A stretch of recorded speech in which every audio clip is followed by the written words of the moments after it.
Sairam.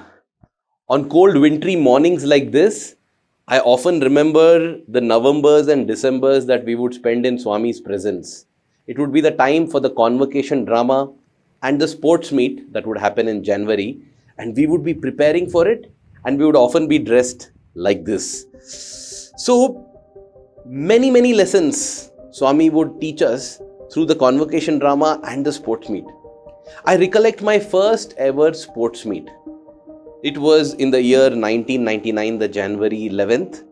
And for that, we were supposed to do an item called Yogic Kriyas. Now, Yogic Kriyas is different from Kriya Yoga. Kriya Yoga is something that Sri Paramahamsa Yogananda popularized based on the teaching of his master Yukteswar Giri and his master Lahari Mahashai and his master Mahavatar Babaji.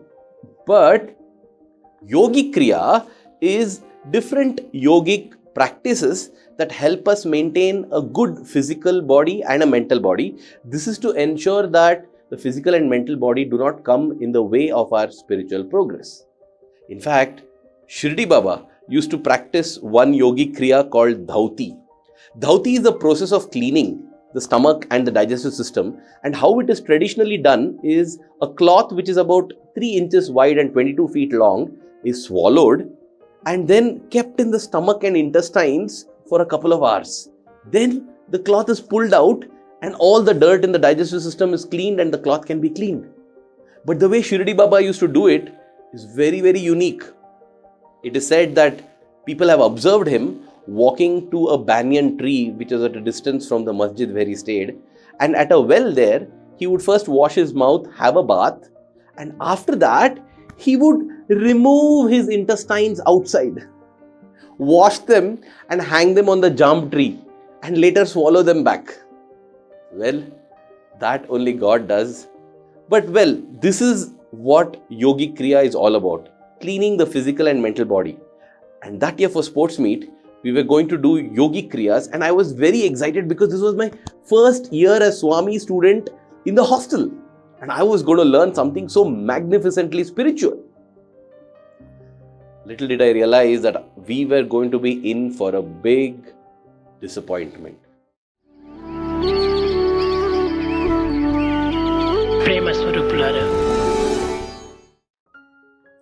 As I stand here, holding an umbrella in the morning mist, let me take you down memory lane to the time when we began to learn one particular kind of dhauti, or neti as it's called. Neti is the process of cleaning our respiratory tract. Basically, we would learn how to take water, salt water, warm salt water in our mouth and take it out from our nostrils, in the process cleaning the entire nasal cavity and passages, which is extremely useful during the cold. So also, we would learn how to push a catheter tube with a thread into our nose, pull it out of the mouth and clean the entire nasal cavity. It took a lot of practice for us to learn this. But then, Swami had approved this program, and this was something that is having a very spiritual name, right? Yogic Kriya. So I was very excited and we were learning it. Then came the death blow. Just 2 days before, or possibly 3 days before the sports meet, Swami saw this entire program, what we were doing, and Swami said, "Chi, this is not for show, this looks so bad, cancel this item." In the last minute, the entire practice that we had done for 30 days or 35 days, it had taken us 20-30 days to just learn this. All of that was going to go down the drain. But then, it is not new to have last minute changes with Swami. Swami does these last minute changes always for the good. It actually reminds me of another beautiful episode which happened during the other event that I mentioned about during November-December, which is the Convocation Drama. It is chill and misty and raining over here, and what better than a cup of hot tea to warm the body and a lovely Sai story to warm the heart. This happened in 1998 during the Convocation Drama to brother Deepak Anand. He was to play the role of Sri Ramakrishna Paramahamsa, and there was a scene involving him, Vivekananda and the mother goddess Kali, of course. Now, during the rehearsals, when Swami came and visited and was seeing, Swami asked, why is the altar next to Ramakrishna Paramahamsa empty?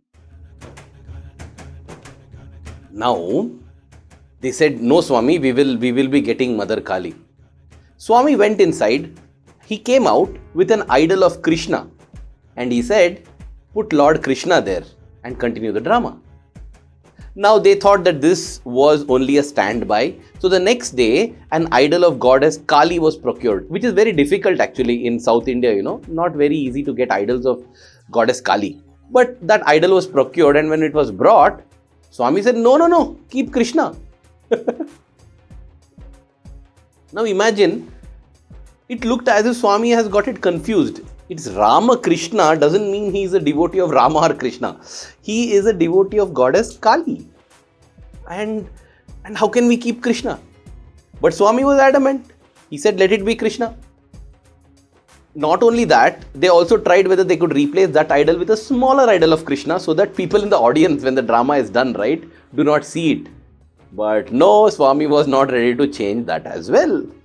So what to do? They had to accept it as the Lord's will and they proceeded. In the meanwhile, what happened? This tea is lovely, especially in this climate, as this story is, because what happened in the meanwhile is that Swami would on a daily basis interact with brother Deepak Anand. He also taught him a mantra which would make the mother goddess dear to his heart. Very strange, right? Keeping Krishna in the altar there, but teaching a mantra for the mother goddess. And as time passed, Deepak Anand would keep seeing in his mind's eye the mother, but the idol there was of Krishna. Huh? 2 days before the convocation drama, this is what I was referring to as Swami's last minute changes. Swami said, hey, Ramakrishna Paramahamsa did not worship Krishna. He worshipped Devi, Mother Kali. Get an idol of Mother Kali. That came as a relief to everyone. So they immediately did that. In the last minute, but nevertheless, it's better than not happening at all. It was only later that brother Deepak Anand revealed such a beautiful insight as to why Swami did this. When he got the role of Ramakrishna Paramahamsa, he wanted to do it with all his heart. But the moment he set his eyes on Mother Kali, the form of Mother Kali is a very fierce one with the tongue red out and all the skulls adorning all over the body, black body. He said, I felt a kind of repulsion, a revulsion. Didn't feel any love or devotion in my heart. And I wondered, how can I do this role with all my heart when I'm feeling like this? But to my great surprise, Swami brought in the idol of Lord Krishna. Krishna is my family deity and I have loved Krishna for long. It became so easy for me to develop that love, feeling, everything. In the meanwhile, Swami gave me a mantra on the mother. Swami told me so much about the mother. In the span of a fortnight to 20 days, I began to develop great love for Mother Kali. And when my heart was ready for the mother, the Divine Mother Swami brought in the Mother Kali.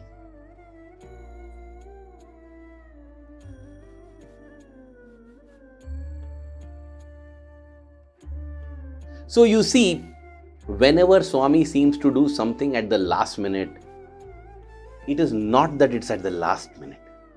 It is always at the right minute. It had to get delayed till that point in time because there is some good to come out of it. Back then during the sports meet, our Yogi Kriya item got cancelled. And we hurriedly put up a little Surya Namaskar that we did during the sports meet in front of Swami. We practiced that Surya Namaskar for just 2 days and we did it.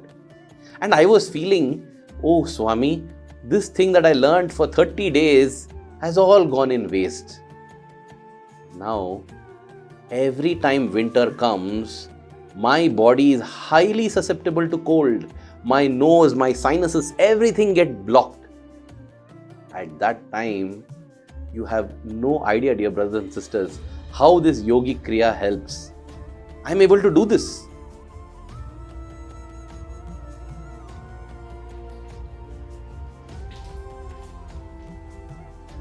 That's not easy to do, right? I have practiced a lot to get that. But when done with warm water and salt, all the sinuses, all the nasal passages, everything get cleared, and then I'm able to get immediate relief. Swami wanted us to learn yogic kriyas not for display in front of him on sports meet day, but for life. Everything that Swami teaches us, dear brothers and sisters, is always for life, never the short term alone. Of course, in some cases it is beneficial even in the short term. But even in those cases when it is not beneficial in the short term, let us realize that God's planning is always long term. It's always for lifetime, nay lifetimes. So, in the winters of our life, let's keep ourselves warm by thinking of Swami, the light of our lives, and let's be always grateful to him. You enjoy your cup of tea, and I'll enjoy mine. Thank you. Jai Sai Ram.